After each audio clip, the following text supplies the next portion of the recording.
guys, welcome to a special episode of Market Like a Mother. I am your solo host today, Lauren Karwoski. I'm Radiant's content strategist, and this is going to be a little mini-series about On Brand, which is the reality TV show that I was on. If you haven't watched it yet, I recommend go and checking it out. And I kind of wanted to give a little deep dive into the behind the scenes of what that looked like, especially coming from Radiant Marketing and kind of what it looked like stepping away and things I learned from the show. And just wanted to kind of share some of this marketing expertise that I got to learn from arguably some of the best in the business. So welcome to episode 1. And today I'm going to be talking a little bit just about how I got cast on the show, kind of what that process looks like getting cast on reality TV, especially when it is a marketing kind of intellectual based show like this. And what that looked like stepping away from the world of Radiant Marketing. So let me set the scene here. I, of course, if you guys, we talk about this all the time, but I make TikToks in my free time. I'm on social media. That is kind of my side hustle outside of Radiant Marketing. I run Sweet Life of Lauren, which is a travel TikTok account. And one day I got a DM from who claimed to be a producer from NBC. Asking if I was interested in submitting an audition tape for this show that they had. I got minimal details about the show, really nothing about it. They said it was a marketing-based show. And I obviously was like, okay, I'm getting my identity stolen. Like, this is spam. They're going to send me a link and ask for like my credit card information. I'm not fallen for this. And usually I'm quite prone to internet scams, truthfully. So I was like, you know what? No, whatever. So I ignored it. They kept trying for a bit, and then they ended up, I ended up navigating to the link, and it looked pretty legit, and they just wanted me to kind of film like a 60-second video introducing myself, talking about myself and in the marketing world. And that little 60-second audition tape that I made in the Airbnb I was staying at the time led to a crazy 5 to 6 months of casting. I feel like no one realizes how intensive reality TV casting is. It felt like a part-time job. Like, it was so many meetings a week, so many requests, just so much goes into it that you really don't see behind the scenes.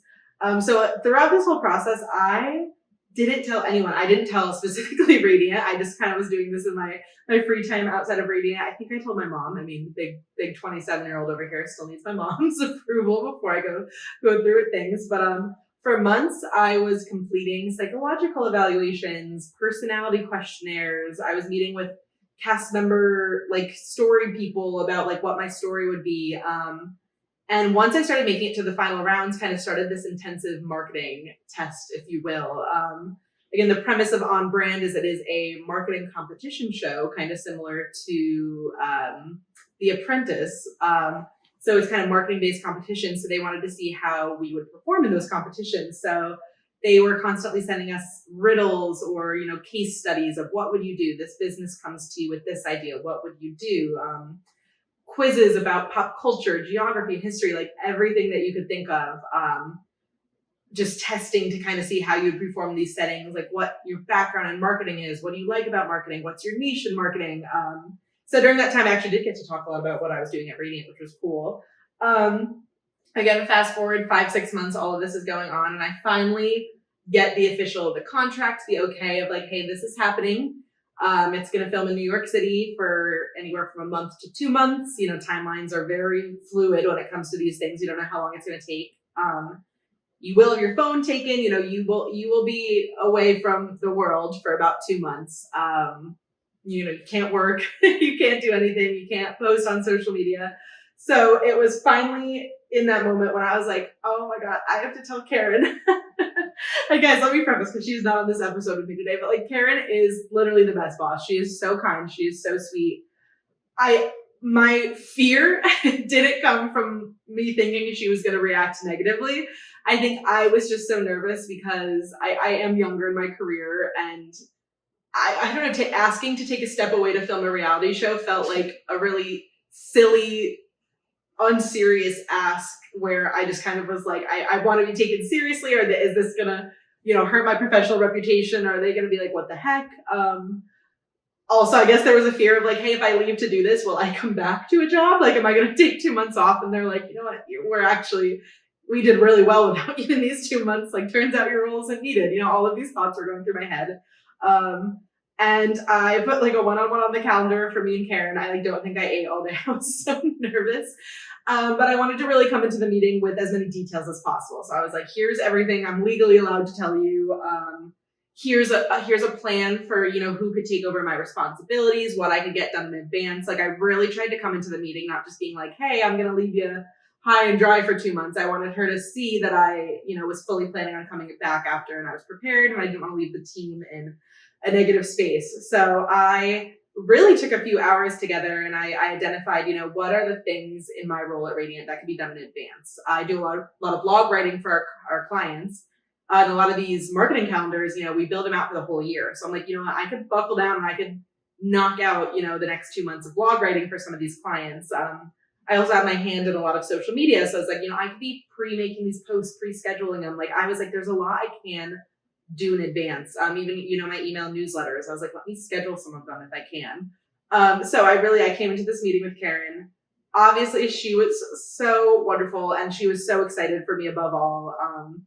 I think the whole tone of the meeting, from what I remember, was, her just being excited. And she was like, what an opportunity. I obviously couldn't share too many details with her about the show at that time. I had my big, scary contract that I was so scared of violating. But Karen basically was like, okay, let's now plan what your leave would look like. So we announced it to the team.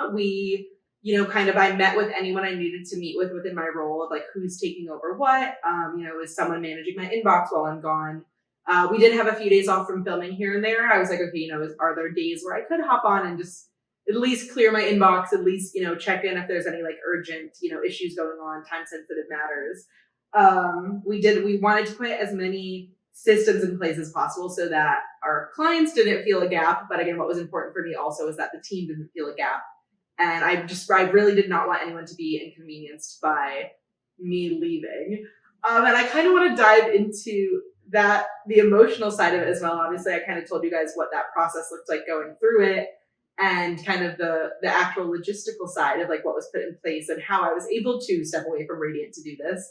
But I also kind of want to talk about the emotional side of it, because there was a lot of emotions, obviously. I think the biggest thing for me is I had a lot of self-doubt bringing it up to the team and, bringing it up to Karen to leave to do the show. Because for some reason, to me, it didn't feel serious.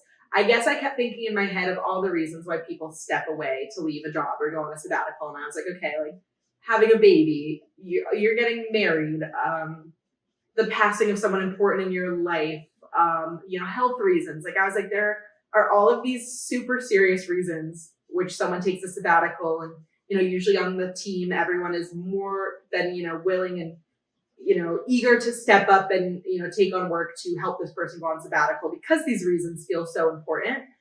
And obviously I am not lumping a reality TV show in that category, but I think I just felt a lot of like almost like shame and doubt around it at first that I had to come over of like, this is important in its own right. It's important to me. It felt important to my career. It proved to be important for my career.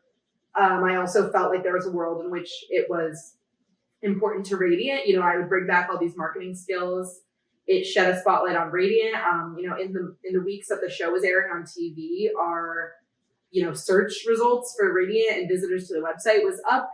Just by proxy from people searching my name, watching the show and watching me and kind of wanting to see my background.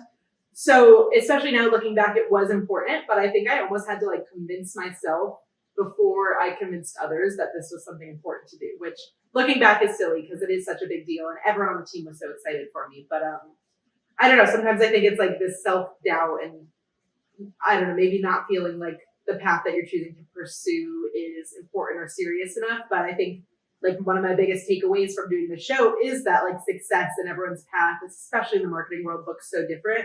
And there are so many paths you could take. And just because one looks a little less conventional doesn't mean it's less serious, less important than the other ones.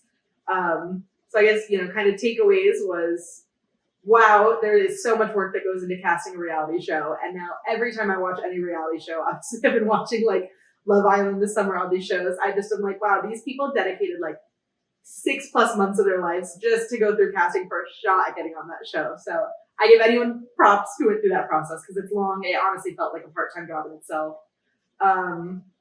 I think of all the people who I see on reality TV too, and like think how many of them do return to jobs afterwards or had to, do this planning. There is a lot of planning that had to go into making sure all of our clients, our team felt supported while I was away.